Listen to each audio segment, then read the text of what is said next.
पाएं latest update सबसे पहले। सब्सक्राइब करें NS नाउ। नमस्कार साथियों, स्थानांतरण को लेकर के बहुत सवाल हो रहे थे। स्थानांतरण की प्रक्रिया चालू है। आज भी वार्ता हुई है शासन में और सूचना सभी जनपदों की एकत्रित हो जाए, इसके लिए तुरंत आदेश होगा और सभी लोग अपने मूल विद्यालय जहां जाना चाहते हैं वहां तक, जहां जगह है वहां जाएंगे। सब कुछ ठीक रहा तो बहुत जल्दी ही स्थानांतरण हो जाएगा और आप लोग अपने अपने विद्यालय जहां चाहते हैं मनमाने विद्यालय पहुंच जाएंगे।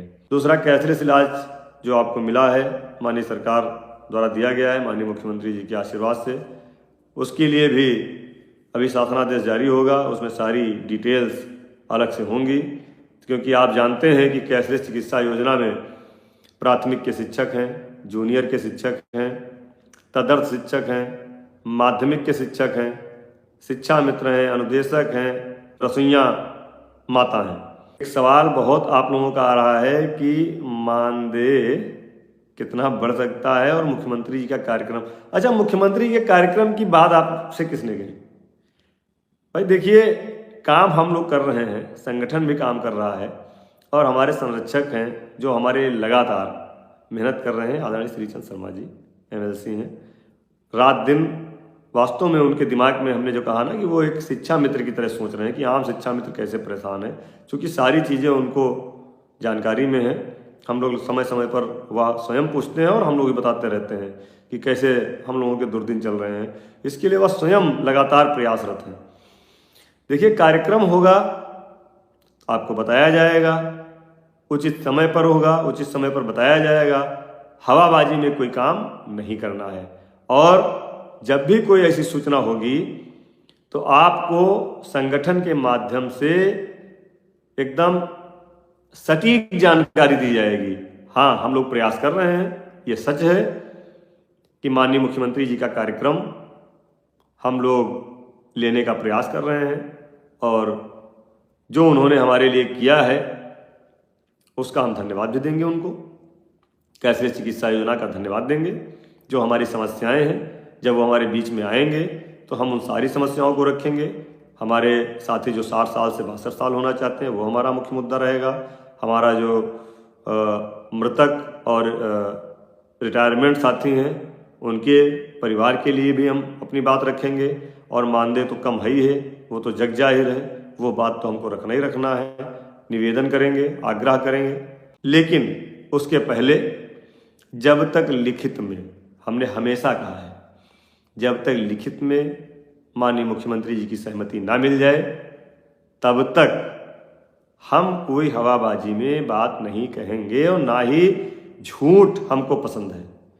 कोई व्यक्ति कुछ भी कह सकता है, बाहर का व्यक्ति कुछ भी कह सकता है, जो शिक्षा मित्र नहीं है, जो संगठन का जिम्मेदार पदाधिकारी नहीं है, जो सरकार का अंग नहीं है, सरकार के प्रतिनिधित्व में शामिल नहीं है, वह कुछ भी कह सकते हैं, वो उनको अधिकार है। क्योंकि हमारे देश में संविधान में एक अधिकार दिया गया है अपनी इच्छा को उजागर करने का। तो कोई व्यक्ति कुछ भी कह सकता है, लेकिन जो जिम्मेदार लोग हैं, जिम्मेदार पदाधिकारी हैं, सरकार के अंग हैं, जनप्रतिनिधिगण हैं, वह आपसे उतनी ही बात करेंगे जितना उनको एकदम कन्फर्म होगा।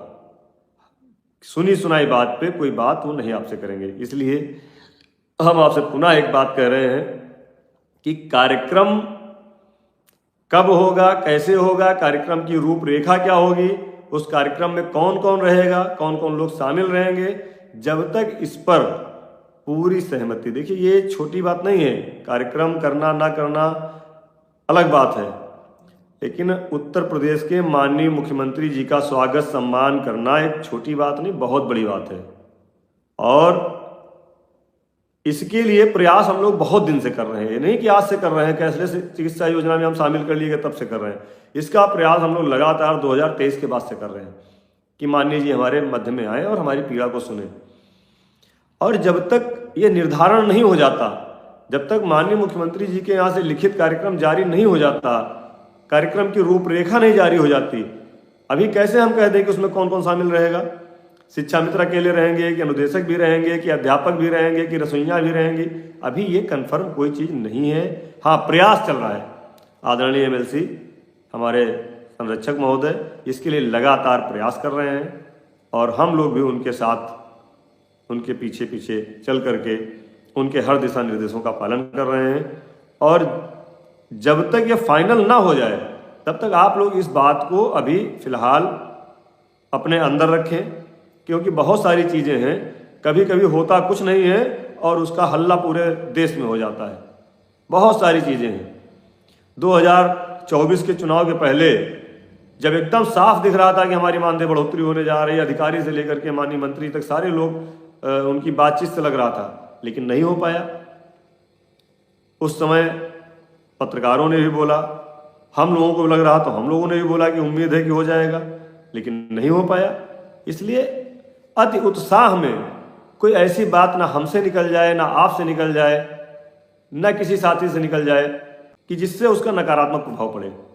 तो मैं स्पष्ट कर देना चाहता हूं कि जो संकेत शासन से, सरकार से, हमारे माननीय जनप्रतिनिधि गणों से, जो लोग माननीय मुख्यमंत्री जी से देखिए वार्ता कर रहे हैं, हमारी वार्ता मुख्यमंत्री से सामने से नहीं हो रही है।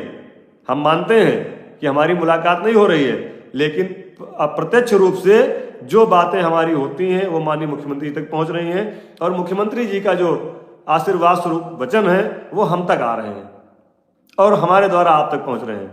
तो मैं ये स्पष्ट कर देना चाहता हूं कि मानदेय बढ़ोतरी के लिए माननीय मुख्यमंत्री जी सहमत हैं, पूरी सरकार सहमत है और उसका उद्घोष वह स्वयं अपने मुखार बिंदु से करेंगे। इसलिए किसी भी चीज को जब तक एकदम क्लियर ना हो जाए, जब तक क्लियर ना हो जाए तब तक हम लोग कुछ नहीं कह सकते और कोशिश करते हैं कि आप लोग भी देखिए, चुनाव होना ना होना, चुनाव आगे पीछे, आचार संहिता, ये विषय सरकार का है। अगर सरकार एक मन बना लेती है जब, तो चुनाव आयोग से परमिशन लेके भी कर लेती है। नहीं करना है तो पूरा साल होगा, नहीं करेगी। सबसे पहला अब हमारा मुख्य उद्देश्य है मानदेय बढ़ोतरी, वो भी सम्मानजनक, जिसमें जितने में हमारे परिवार का खर्चा चल जाए, हमारे बच्चों की फीस जमा हो जाए और सबका इलाज भी हो जाए। तो सबसे मुख्य उद्देश्य अब हमारा ये बचा है। बजट जब तक जारी नहीं हो रहा तब तक धैर्य बना के रखिए। बजट में स्वयं आप लोग देखेंगे कि क्या व्यवस्था है, वो कोई छुपाने वाली व्यवस्था नहीं है, सारा डिजिटल का युग है, एक एक चीज़ दिखाई देती है। आदरणीय श्री चंद्र शर्मा जी लखनऊ आएंगे, हमारे एमएलसी महोदय, और बैठ करके हम लोग उसका रूपरेखा हर चीज़ तैयार करेंगे। फिर वो माननीय मुख्यमंत्री जी से वार्ता करेंगे। उसके बाद जो भी स्थिति होगी आप लोगों को बताया जाएगा। सारे लोग तैयारी बना के रखें, जैसा होगा संगठन के माध्यम से आपको सूचित किया जाएगा। आप अपने जिला अध्यक्ष से संपर्क में रहें। आप सभी साथियों को बहुत बहुत धन्यवाद, आभार, प्रणाम।